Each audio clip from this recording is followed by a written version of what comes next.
Thanks to Shapr3D for sponsoring this video. Alright guys, I have something really exciting to tell you. Shapr3D and I are partnering up this year, 2024, to bring you guys a tutorial series to help everyone learn this program from the ground up.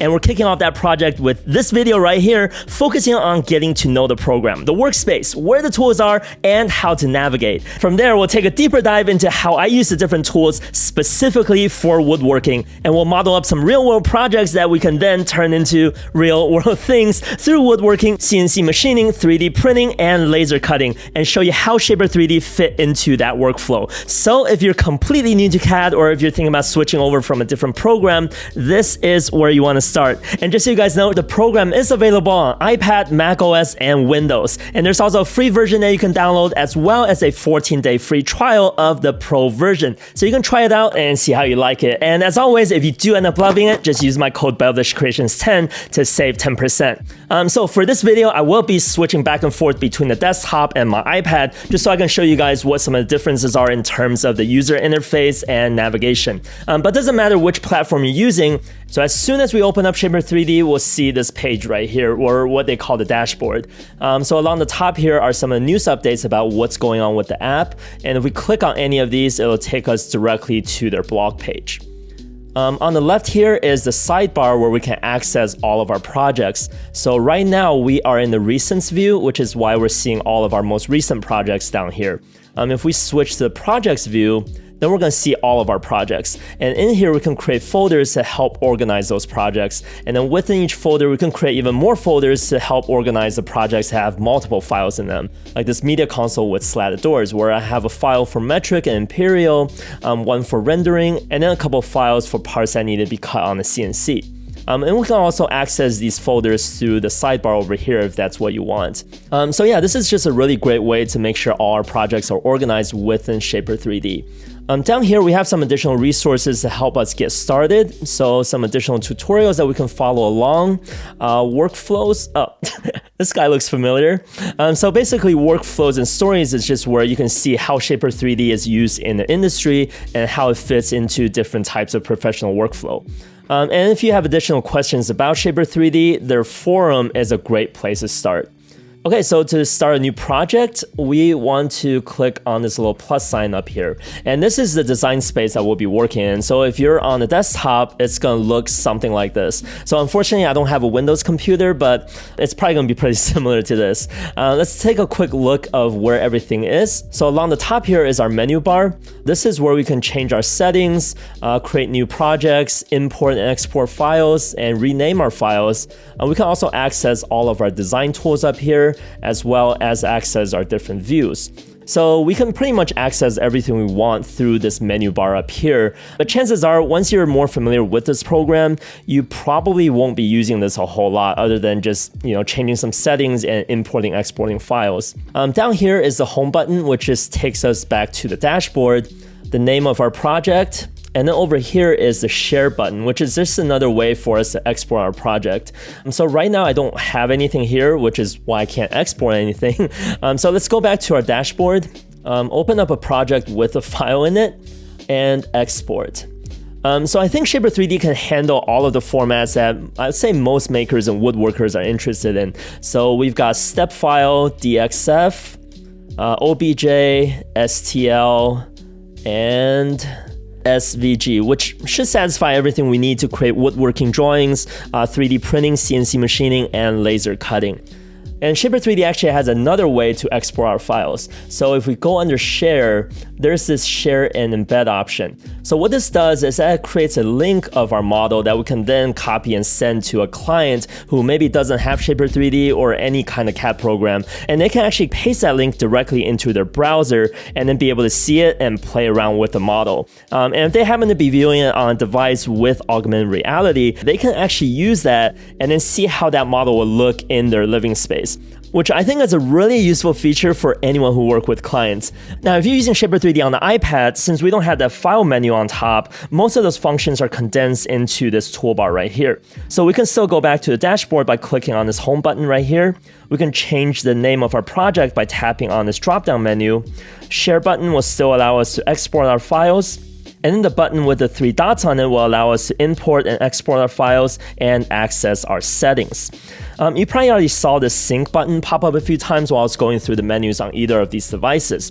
So this is actually how Shapr3D saves our projects. But instead of clicking this every time we need to make a save, Shapr3D will automatically save our projects locally on the device every time we make a change, even if it's just a simple view change like this. But then as soon as we exit the project by going back out to the dashboard, it'll automatically upload that file to the cloud where it can then be synced between all our different devices that are linked to our account.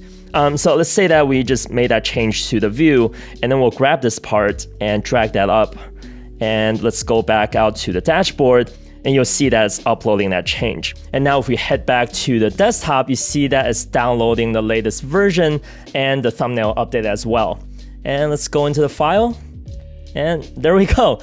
So we do have an option to force a sync by clicking on this button here and clicking on sync this project, just in case you don't want to go back out to the dashboard and just quit the program. But just so you know, even if you exit the program completely without forcing a sync, the next time you open up Shapr3D, it's just gonna upload that project automatically anyway. So don't worry, you're not gonna lose any of your work. But just in case something didn't upload properly and you start editing an older file on a different device, you will get a notification telling you that there's a conflict, and it's gonna ask you which version you want to keep. So yeah, really great feature to ensure that we're always working with the latest model no matter what device we're working on, which is really important for me because I'm always switching between different devices depending on what I'm working on. So let's say for a larger cabinet build, I will usually design the overall concept on the computer first and then start breaking down the lumber for it and build the outer case. And once that's done, I can then take some real physical measurements on the actual product right there in the shop with my iPad next to me, so I can figure out all the little details and make any adjustments to the model and make sure that all the internal parts are going to fit perfectly, especially for parts that needs to be cut out on the CNC. So this feature really helps improve my efficiency in the shop and smooth out my workflow because I don't have to run back and forth between the project and the computer. And also, like I said earlier, since the project is saved locally on the devices, we don't actually have to have internet access to be able to work on the project. And in fact, we can just go under the settings here, and under sync, we can disable across all devices and just not use this feature at all. But personally, I see a lot of benefits to be able to model across multiple devices. So I highly recommend keeping this turned on. I think it's incredibly useful. Okay, so in the top left corner here is our project sidebar, and this is where we can switch between the different workbenches. And right now we are in the modeling workbench, which you probably guessed it, this is where we do all the 3D modeling. And the visualization workbench is where we can apply materials and different lighting conditions to our model so we can get kind of a simple rendering of the project. And if you have any kind of 2D drawings, this is where that would be. All right, let's go back to the modeling workbench, and underneath that is our items manager. And this is a list of all the items that we use to create our final model. So we've got bodies, 2D sketches, and planes. And we can hide and unhide certain elements just by toggling on and off this little eyeball right here. And we can also group parts together into folders to help us get everything organized, as well as just makes it really quick to hide and unhide large groups. We can also use this filter drop down up here to see only certain design elements. So let's say if I only want to see bodies, or if I only want to see sketches, this is where we would do that. All right, let's close that. Underneath that are all of the tools we'll use to model our project. So anything from 2D sketches to 3D tools for manipulating bodies. And also notice if I have the sketch tool activated, there's another toolbar that shows up on the right side. And these are all of the constraints we'll use to help define our 2D sketches. And I'm gonna go into detail on how to use all the different tools and constraints in a later video. But I want you guys to notice how minimalistic Shapr3D's user interface is compared to other CAD programs you might have used. So the reason for that is because Shapr3D was originally developed for the iPad. It was an iPad exclusive program up until I think 2 years ago. So they needed a way to maximize the screen real estate. And to do that, they developed what's called an adaptive user interface. So let's say that I pick a surface on this model, you can see that menu change, right? And if I pick something else, that menu is going to change again. So basically, whatever I'm doing to the model, this menu will change or adapt to show me the tools that I think I need next. And this is just a really great way to maximize the screen real estate while minimizing the amount of times I need to dig through the menus to look for the tools I need. And speaking of these menus, you probably notice that the labels for these icons are always hidden, and then when I hover my pencil over it, they'll reappear. And it's the same thing on the desktop, right, with the mouse. And this is just another way to maximize that screen real estate. But just know that this feature is only available on the desktop versions and the iPad Pro with the M2 chip because it has that hover capability with the Apple Pencil. I'm not sure about Windows tablets, but if you're using any other iPad models and you want to always be able to see the labels, what you want to do is go under Settings, and then under Show Menu Button Labels, turn that to Always. And you always have the labels right there. And then later, after you're more familiar with the user interface and know where all the tools are, you can always go back and turn that off. Okay, so back on the desktop, on this bottom left corner here, when there's nothing selected in the model, there are two tools. But when we select anything on the model, whether that's an edge or a surface, the adaptive user interface will bring up a third tool, and this is the Isolate tool, which basically allows us to isolate a single part or a group of parts and hide everything else we don't need. So super useful feature for furniture design or basically anything that has a lot of parts in it. The one underneath that is the section view. So in order to use that, we need to first create a construction plane. So basically anywhere we put this plane, if we select it and then use the section view, it'll cut a section through our model at that plane. Pretty simple to use. Let's turn that off and get rid of that plane. And then the last tool is the measure tool, which is pretty self-explanatory. It just allows us to pin some measurements on our 3D model. So there are two ways to do this. One is by using this point-to-point measurement, which will just take measurements at 2 points and pin that to our model like this. And the other way to do this is simply by picking some surfaces or edges.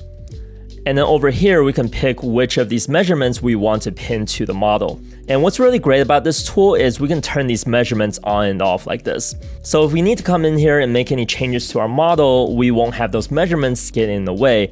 And then when we're done with it, we can bring the measurements back. And you can see here, the value do change along with our design, so we don't need to retake any measurements. Okay, let's undo that and turn off our measurements.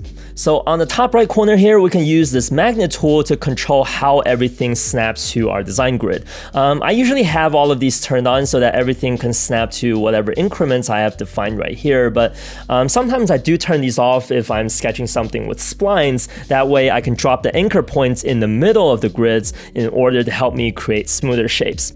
Underneath that is where we can set our units. So we can pick between metric or imperial units. And this is also where we can lock down the size of our grid so that no matter how far we're zoomed in or out of the model, the size of our grid is not going to change. And this kind of goes hand in hand with these snapping functions that we were just talking about. On the iPad, we actually have a third button in this group, which just allows us to go to the default views, but then there's a tab next to it called Appearance. And this slider will allow us to adjust the perspective of our model. And more importantly, this is where you'll find the Show Hidden Edges option, which is really useful for woodworking for checking hidden joinery details like mortise and tenon. And for this example, I was actually using this to check the placement of these dominoes to make sure that they're not going to clash into each other. On the desktop, since we don't have that third setting up here for whatever reason, we can find those under the View drop-down menu at the top. So we've got Field of View and then Show Hidden Edges.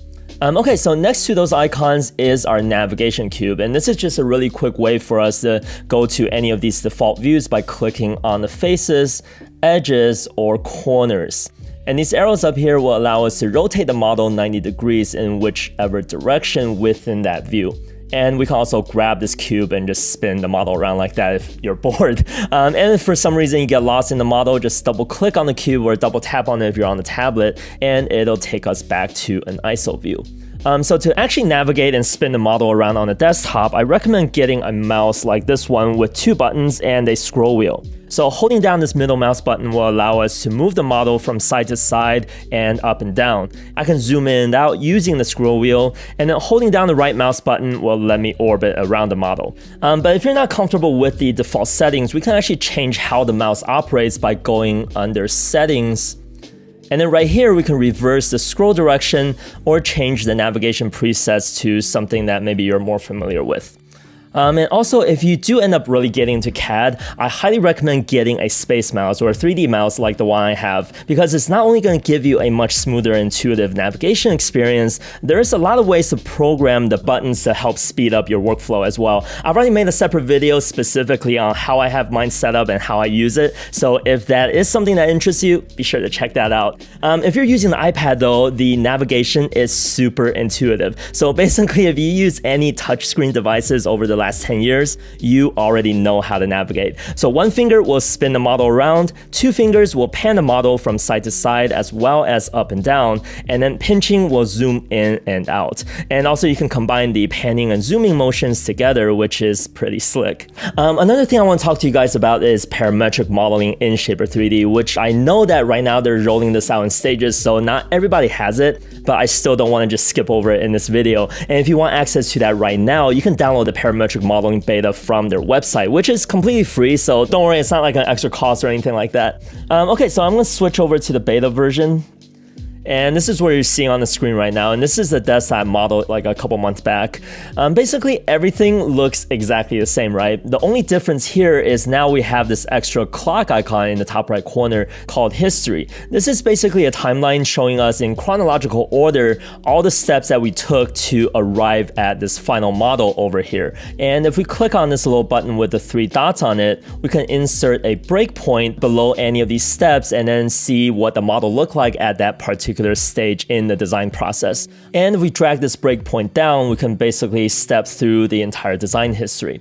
Okay, let's close that. Another thing we can do in here is use this suppress function to disable any step without actually deleting our work. So an example of that is if we come in here, I remember when I modeled this, I really didn't like this support piece on the short hairpin legs. So I used the suppress function here to hide that instead of actually deleting anything.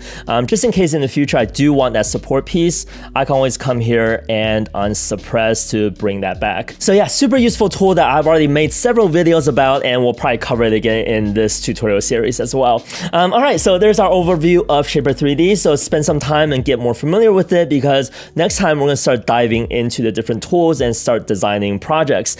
So if you want to stay on this journey with me, be sure to subscribe, and I will see you guys in the next video.